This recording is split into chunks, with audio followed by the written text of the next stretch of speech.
You're an Egyptian who has advocated for human rights and democracy in the Arab region for over 4 decades now. You were one of the first people to speak out against Hosni Mubarak's regime, and you were actually then jailed, tortured, and forced into exile in order to scare you into silence. Right, yeah, correct. it didn't exactly work, did it? It didn't. Things at least paid off after all those years of, shall we say, sacrifice or struggle. It all ended well for Egypt and hopefully for the rest of the region. Why do you think that this particular revolution in Egypt succeeded over a decade after you first spoke out? First of all, they're educated, they became more committed, and they persisted.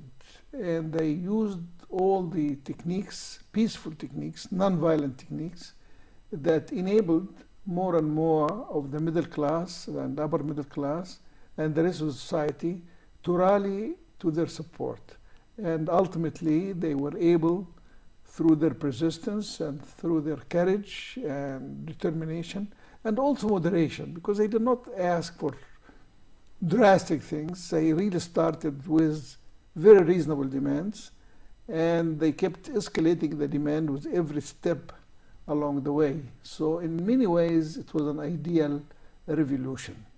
Peaceful, but yet very effective and very comprehensive, gathering a lot of the different groups and sectors of the society around the young revolutionaries in Tahrir Square. So in many ways, the young people who really staged that revolution were smarter than my generation, were more persistent and more resourceful than my own generation. So I have to really take my ta'iyya or my hat in admiration for their genius, for their revolutionary skill in staging one of the greatest revolutions in history.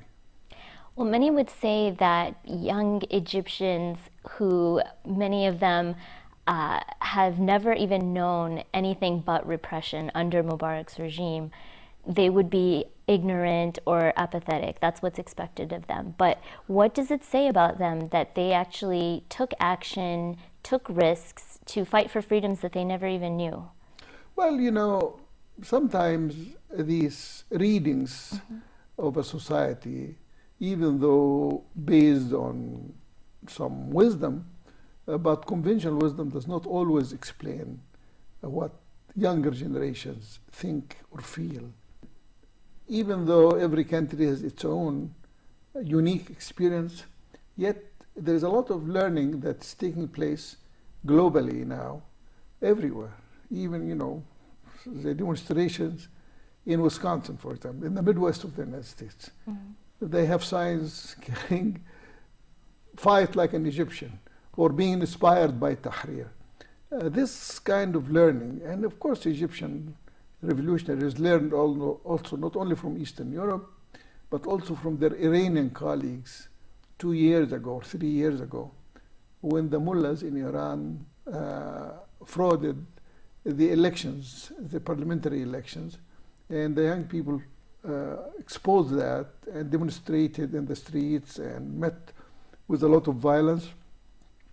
And when the mullahs shut down the internet in Iran, immediately Egyptian bloggers put their own blogs at the disposal of their Iranian colleagues without knowing them.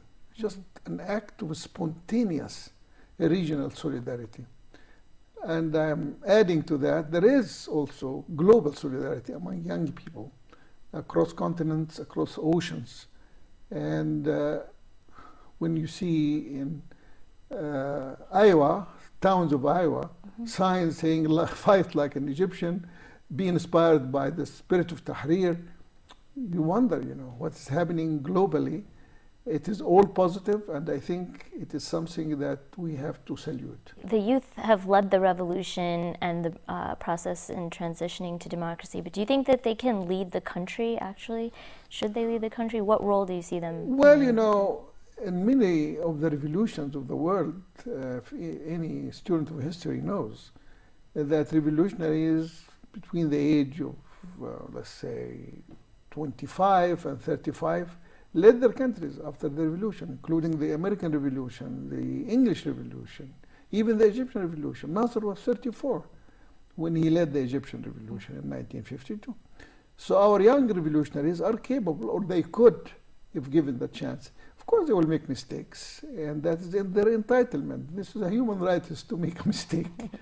But they have enough dedication, enough sincerity, and they are in an age where they can learn quickly from experience and from others.